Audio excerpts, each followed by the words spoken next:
प्रदोष व्रत।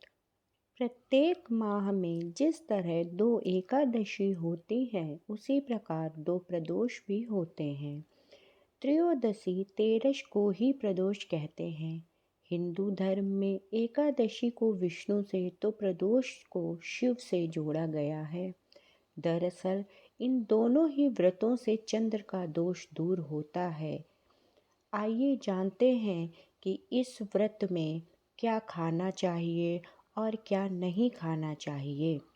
प्रदोष काल में उपवास में सिर्फ हरे मूंग का सेवन करना चाहिए, क्योंकि हरा मूंग पृथ्वी तत्व और मंदाग्नि को शांत रखता है।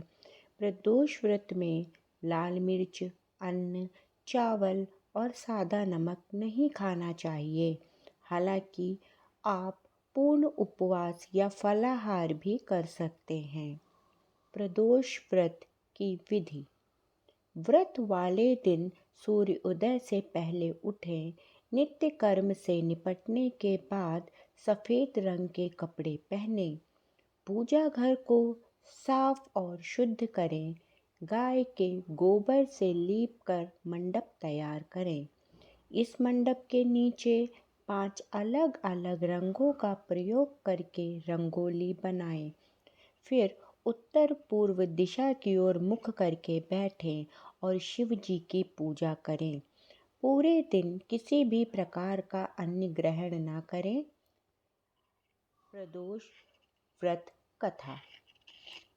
प्राचीन काल में एक गरीब पुजारी हुआ करता था। उस पुजारी की मृत्यु के बाद उसकी विधवा पत्नी अपने भरण पोषण के लिए पुत्र को साथ लेकर भीख मांगती हुई शाम तक घर वापस आती थी।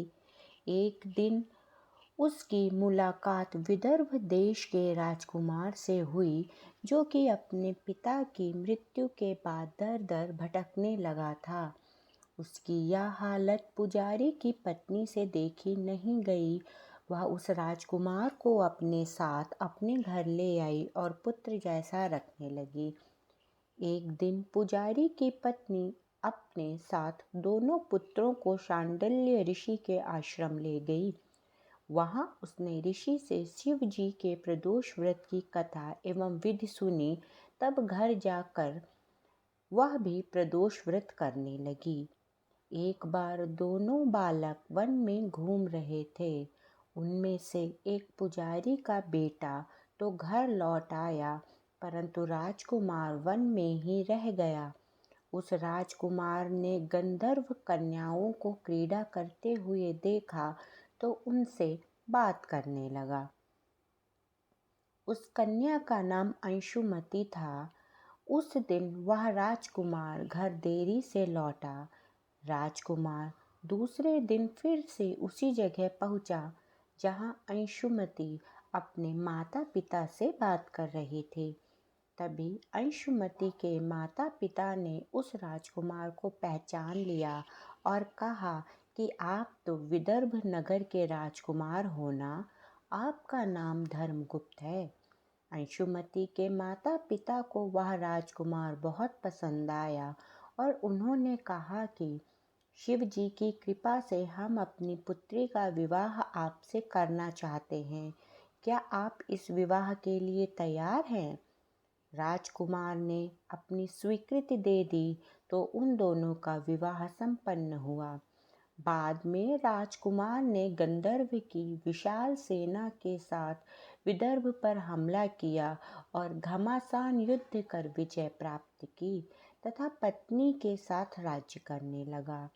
वहाँ उस महल में वह पुजारी की पत्नी और पुत्र को आदर के साथ ले आया और साथ रखने लगा।